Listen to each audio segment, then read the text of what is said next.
কৰিছোঁ যে আমাৰ ন্যায্য প্ৰাপ্য এয়া আমাৰ দাবী নহয়, আমাৰ ন্যায্য প্ৰাপ্য আছিল। আমাৰ প্ৰাপ্যটো দিয়াৰ ক্ষেত্ৰতো সেই সময়ত চৰকাৰসমূহে টিপনালি কৰিছিল, কিন্তু বৰ্তমানৰ যিখন চৰকাৰ এই চৰকাৰখনে আমাক এই স্বীকৃতি প্ৰদান কৰিছে। গতিকে অসমৰ মাননীয় মুখ্যমন্ত্ৰী সৰ্বানন্দ সোণোৱালদেৱক আমি ধন্যবাদ আৰু কৃতজ্ঞতা জ্ঞাপন কৰিছোঁ।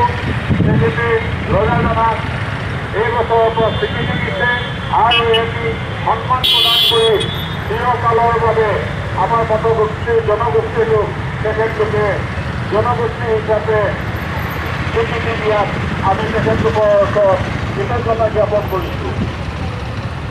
আমি 24 দিনটো প্ৰতি বছৰে ৰজাজনাৰ দেওবাৰ্ষিকী হিচাপে আমি পালন কৰি আহিছিলোঁ, কিন্তু এইবছৰ আমি পালন কৰিবলৈ পাই আমি সঁচাকৈ খুব গৌৰৱান্বিত হৈছোঁ, আনন্দিত হৈছোঁ যে চৰকাৰখনে আমাক শুভদৃষ্টিৰে কৃপাদৃষ্টিৰে আমাক চাইছে আৰু আমাক এই কাৰ্য কৰাৰ ক্ষেত্ৰত তেখেতলোকে সকলো ধৰণৰ সহায় সহযোগ আগবঢ়াইছে। গতিকে নিশ্চিত শ্ৰদ্ধাৰ ৰাইজসকল, আপোনালোকৰ পৰাও আমি ৰজাজনাৰ প্ৰতি শ্ৰদ্ধা আৰু মৰম যেনে পাব বিচাৰোঁ।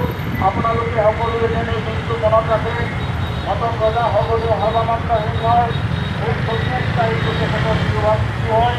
আমি প্ৰত্যেক বছৰে আপোনালোকক আহ্বান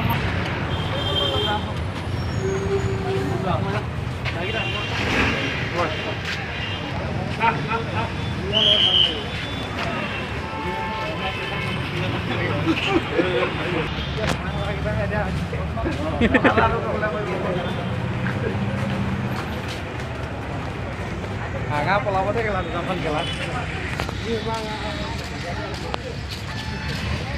অকল বিহুতে সোমোৱা হয় আৰু আজি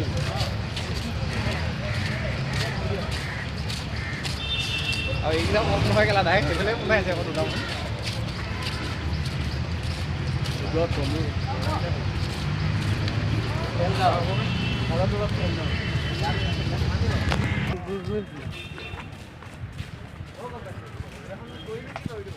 এইটো হ'ল নপুখুৰী পাৰ্ক।